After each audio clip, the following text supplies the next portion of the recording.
Hello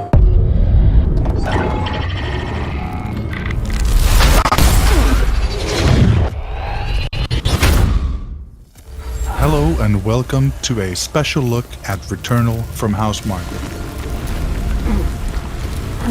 My name is Mikael, and today with us we have the game director, Harry Kruger. Hey everyone, great to be here. As well as the narrative director, Gregory Loudon. Hey, great to be here as well. So here we're seeing Celine crash landing onto Atropos and starting her first loop. Specifically, we're using footage from a couple of different run-throughs, so there will be some edits through this playthrough.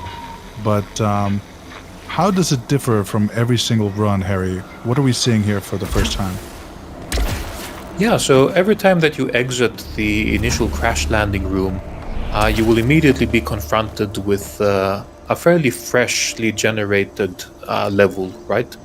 So we've designed Returnal to be consistently fresh and surprising for players, and every run is designed to be unique and provide memorable player stories. But some of the factors, some of the modules, if you will, might get familiar in a way, so there are some handcrafted environments that are being recycled, right? Yeah, for sure. So each of these individual levels or areas has been handcrafted so we can achieve the desired mood and quality of lighting and just get it balanced to perfection. However, how these rooms are interconnected is completely randomized in each run. And even after you familiarize yourself with some of these environments, they will always be populated with unfamiliar content. So we can see some of that unfamiliar content here. The first enemies coming at you, some quick action. Greg, how do you feel about these enemies? Are they going to be tough to battle, or...? Yeah, so here are the Kerberons. They're definitely, if you let them get close, they can take you out, and they also shoot out their own projectiles to give some of that Housemarque bullet hell flair. But yeah, they're tough. I wouldn't stick around too long with them.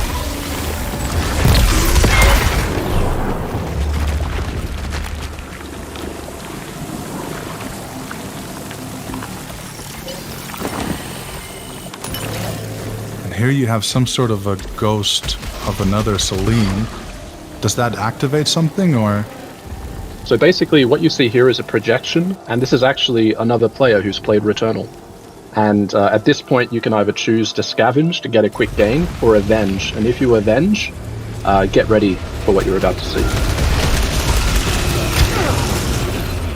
Is that elite, or is it a boss fight, or...? Correct, it's like a stronger hostile that you need to take down. In this case, it's the Kerberon we saw before, but this one's even stronger and malformed. I wouldn't jump in and try to take this out this early in a cycle, but let's see how it goes.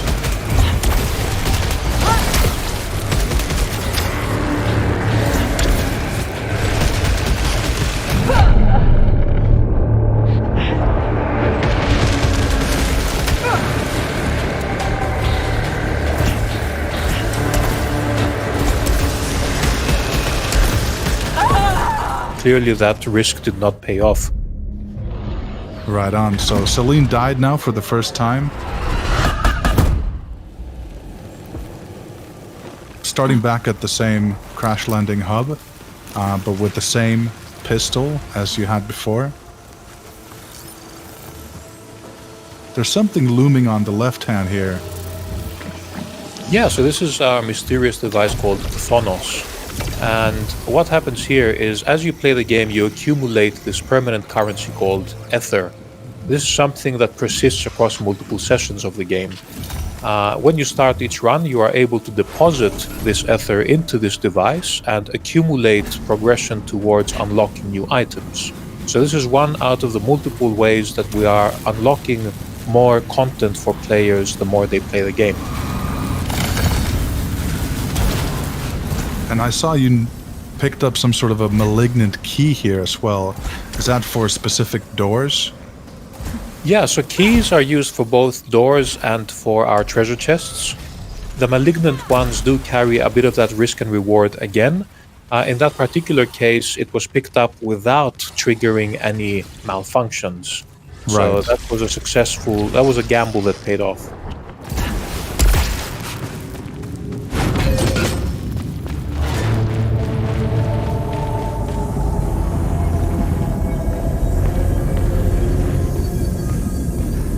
am I assuming right that these are some sort of art pieces from previous civilizations? So what you're seeing here are Xeno archives. So these is essentially, in Returnal, we cover the story of Selene, why she comes to Atropos, and what she's trying to achieve. And she's not alone here. There's also been another civilization, and these Xeno archives tell you their story. And these are largely visual storytelling, so it's something that you need to piece together. And I suppose finding a lot of loot from crates is very central to how you play the game. Seems like we have some sort of a malfunction being activated now. Harry, how does this work? Yeah, so now you got a specific malfunction which in this case triggers a corruption of the map system. So you can see there's a lot of artifacts now on the screen, making it hard to discern at a glance where the exits are, which can of course be quite an obstacle in a game that's exploration heavy like Returnal. We do have the menu here, and you do have the weapons that you just discovered, and you can always do a deep dive there to get more narrative backstory. Now I do like the style of the menu, sort of old CRT screen with the visual distortions and everything. For our tech in general, we're inspired by this kind of retro futuristic aesthetic. So how the future was imagined, 20, 30 years ago. You can see the bottom right hand corner here as well. The mini-map is being scrambled as well. So that gives you some incentive to get rid of that malfunction. Yeah, and these are completely randomized, by the way. So the malfunction that you will get and also the condition that will be required to repair that malfunction are completely randomly chosen. There's hundreds of permutations there as well. What is this? This is like a hidden room? Selene dropped into a treasure room here. This is just one out of many different possibilities for what can happen here. Currently, it seems like we had a choice of a fabricator to pick between two very valuable items. However, sometimes you might get unlucky and you might drop into a hellish encounter with another elite enemy, for instance. So this is, again, one of the many ways we're trying to keep the runs surprising for players. Right, so there's a lot of different types of challenges or surprises you might find in these hidden rooms. Yeah, definitely. We want to keep players on their toes, and we want the game to be surprising you.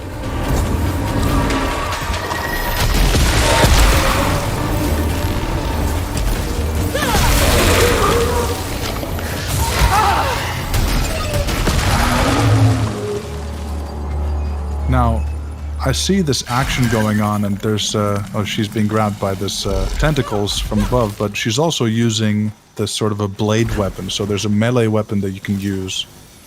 I'm guessing that's an unlockable skill with the blade? Correct, yes. So that's one of the many permanent progression abilities that Selene can unlock in the game. It does give you more strategic possibilities in combat, and also grants access to new rewards and new areas that were previously inaccessible. Here we can see the portal to the next biome, but before that we have to find the anathema key. Yeah, anathema. So that means damning or curse.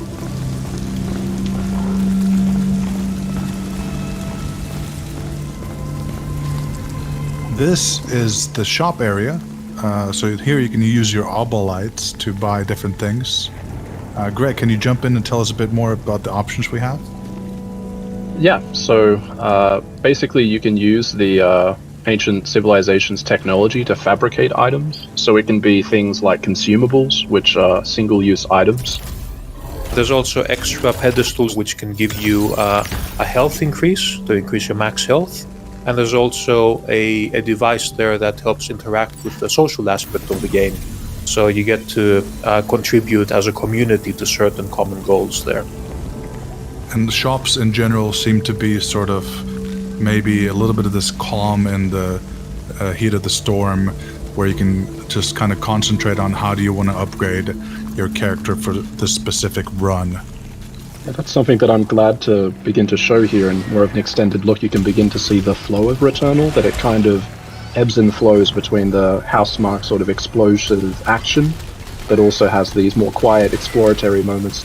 Yeah, I could see some sort of a red formation about to be spawned into the world. Yeah, so every time that you play through these environments, they will be populated with some unique combinations of enemies. And the difficulty, of course, will vary, just to keep things surprising. In this particular case, there was a lockdown triggered when you entered the room.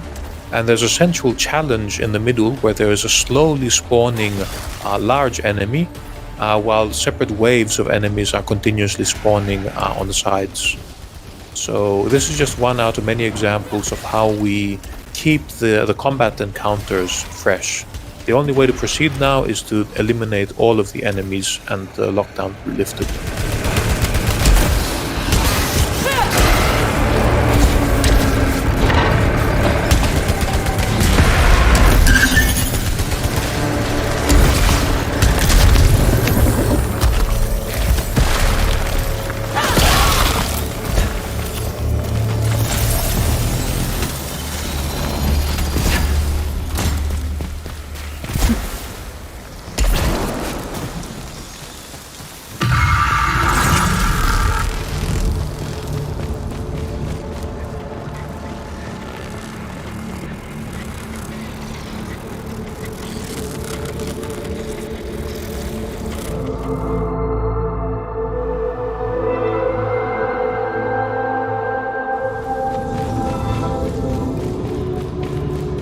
Right now we're collecting an item that seems to be a key of sorts to traverse from one biome to another. You actually have to get the quote-unquote boss key, and this key will let you eventually enter boss fight. But it seems to be that there are these high-level goals that you encounter, and in this case the Anathema Vault, if I'm pronouncing that correct, is the goal for the first level. Harry, I have to say that the atmosphere you have here is quite epic, with the searchlights and everything coming at you. What has been the inspiration behind this sort of a deep and dark atmosphere? Yeah, thanks. I think dark sci-fi, of course, has been one of our biggest inspirations, and cosmic horror or Lovecraftian horror, I guess, has informed a lot of our aesthetic decisions and also some of the more philosophical themes we explore in our narrative as well. So here we can see Celine using that Anathema key. The strange energy source is beyond this. It might be tied to White Shadow.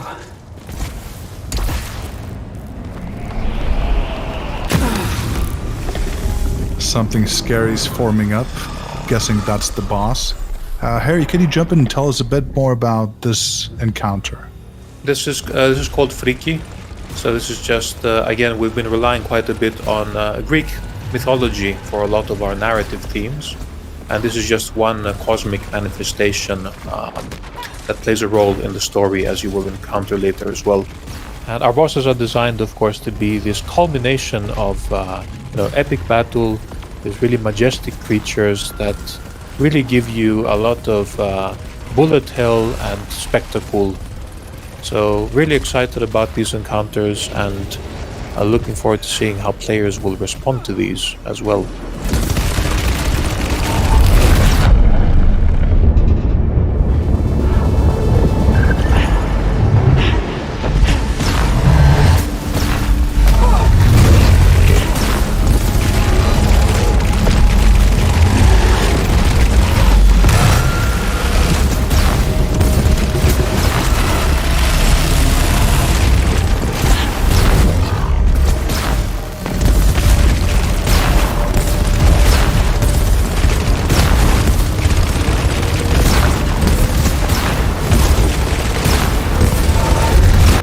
Very exciting action there. I really wonder how it ended up being. But I suppose we'll make our way to the next biome, the Crimson Wastes. Here we can see Celine going through a portal, and quite quickly the SSD is able to maneuver us over to the other side. Greg, do you want to jump in here and tell us a bit more about this environment? Sure. So, Selene has just arrived in the Crimson Wastes. This features different hostiles, a different story to uncover, and of course there's a different boss to fight as well.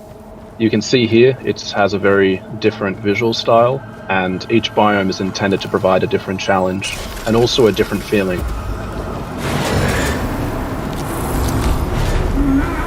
It also does seem a bit more open world-ish.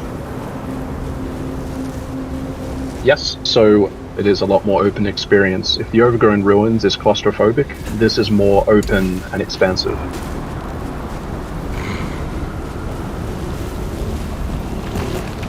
Yeah, so as Greg was saying, I think each biome has been envisioned to have its own unique story, of course, and its own role, and also to be very different from each other. So each biome should provide its own very unique flavor of gameplay and encounters. And even the level generation, the roguelike elements manifest differently in each biome as well. So while the Overgrown Ruins are a bit more maze-like, kind of foresty, here there is clearly a more open kind of approach to constructing our level at the beginning, and there is clearly some ascension journey that the players will always need to traverse to reach the top of the mountain here. So each biome offers its own unique flavor. And there seems to be a bit more of these aerial enemies and also that bullet hell wave pattern that you see.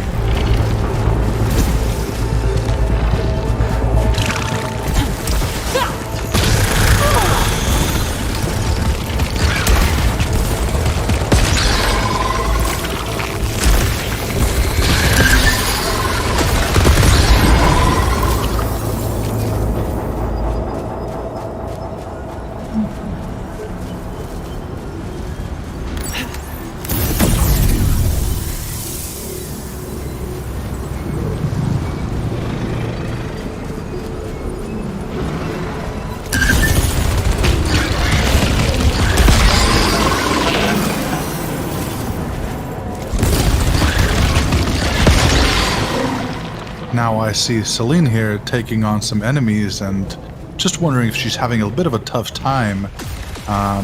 Not saying that everything is going wrong, but it just seems a bit more intimidating again. Is she geared up well, or is her level up to par? Yeah, I think it's looking a bit tight. Perhaps here Selene didn't invest that much into increasing the max HP in the Overgrown Ruins. And I think the proficiency level is maybe a couple of levels lower. So it's 5, it's manageable. But normally if you had invested more time to increase this to like 7 or 8, your chances of survival would be a bit higher here. Maybe some more time should have been spent because clearly that run did not pay off. But then again, that's a big part of the game. And, respawning at the beginning actually does give you new story and narrative beats as well. So thankfully we did beat the boss here in Overgrown Ruins, so we can actually make our way back to the Crimson Wastes without beating that boss again. Oh, cool. We encountered the house. Greg, would you like to share a bit of info about this, man? Sure, yeah. So the house is used in Returnal for us to kind of explore Selene as a character more and give you more meaning into the story of Returnal.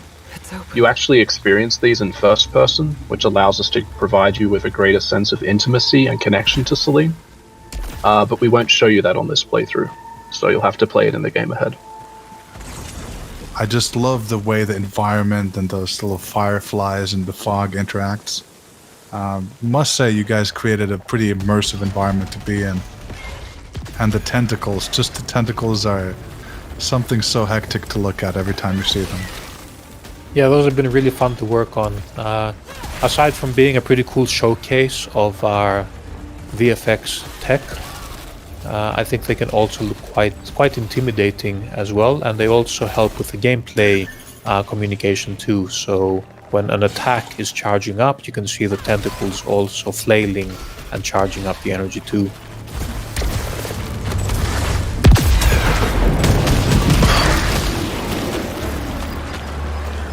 Here we seem to have another ghost.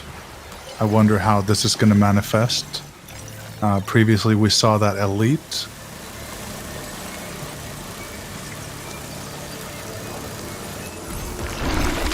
Oh, so this is some sort of a Selene being brought back to life.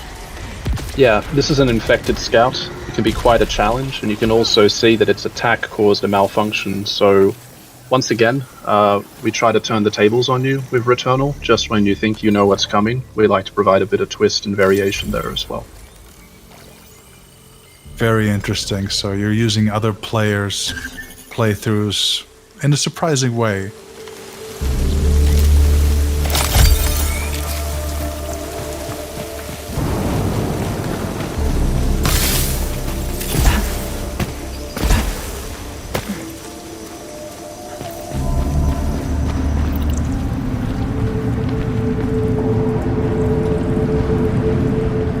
So the Crimson Waste portal is now open again because we unlocked it on a previous run. So you can choose directly to go back to that next biome as well.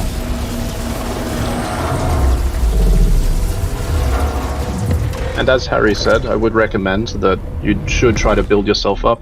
Every new biome you go to increases the challenge and the skill requirements, and also deepens your understanding of the story. But still, it is worth building yourself up in the overgrown ruins and proceeding forward each time you play in, from my perspective. Well, that's why you also have some of these upgrades as you enter the new biome, giving you a little leg up. Here we can see some sort of yellow force shield. I think it's a bit new. Yeah, this is another element in our progression that clearly you don't have the means to overcome it yet. And we'll leave that up for players to discover. Well, coming back to the Crimson Waste here, clearly it's a similar setting, but there's some new things to discover. Like you mentioned, the level does change upon every entry.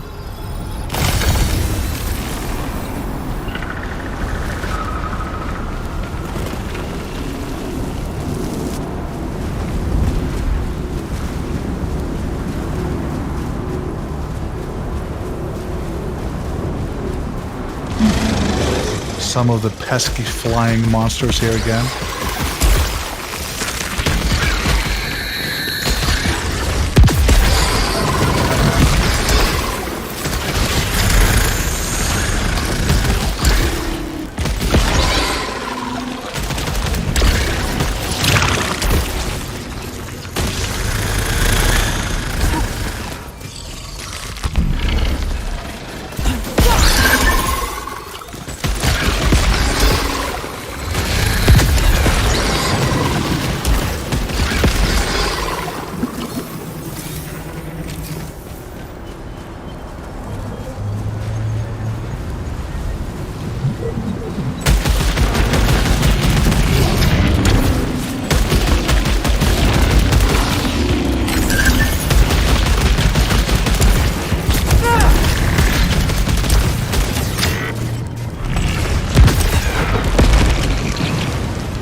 Love the way you have these waves of lasers still coming at you, even though the enemy's dead, still trying to, take you down from the other side. From beyond the grave.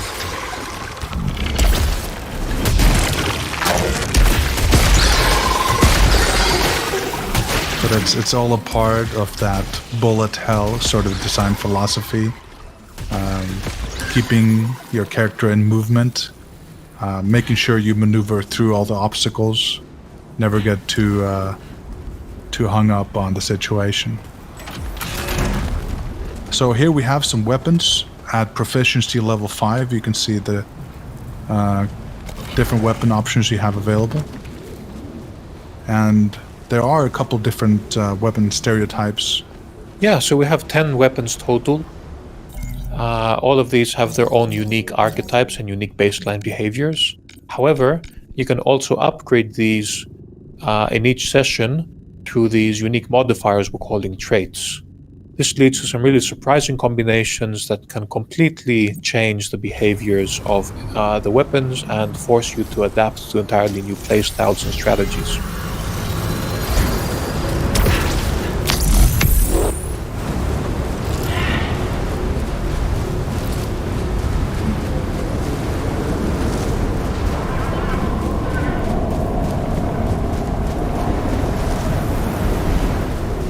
I can see here at the top left corner we have these 2 malfunctions detected. Are there only 2 at a given time? Yeah, so you can have 2 active at any time. So the negative effects and the conditions to repair these are completely randomly chosen.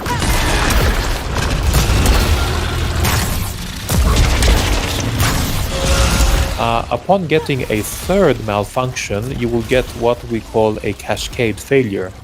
So in that case, a random item from your inventory is actually broken, and you receive a little bit of damage as well. So the stakes get higher as you accumulate more of these malfunctions, so you need to proceed with caution.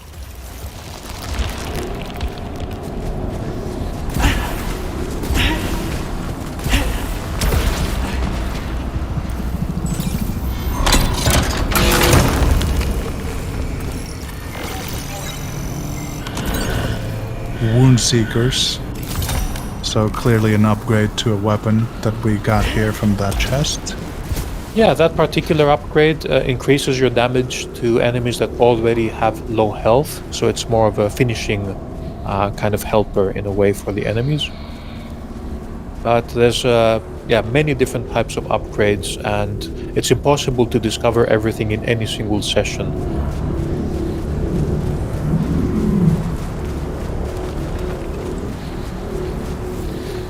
Encountered armored fauna. Shell seems highly durable.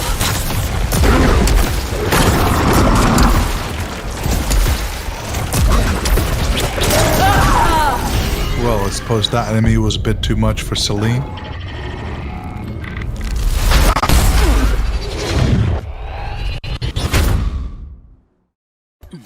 But yet again she starts the whole session again at the crash landing site.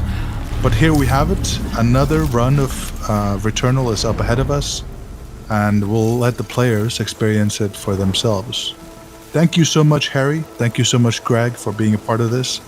Deeper look into Returnal, out April 30th on PS5. Thanks. Thanks, everyone. Enjoy Returnal when it comes out on April 30th. Yeah, thanks for watching, everyone.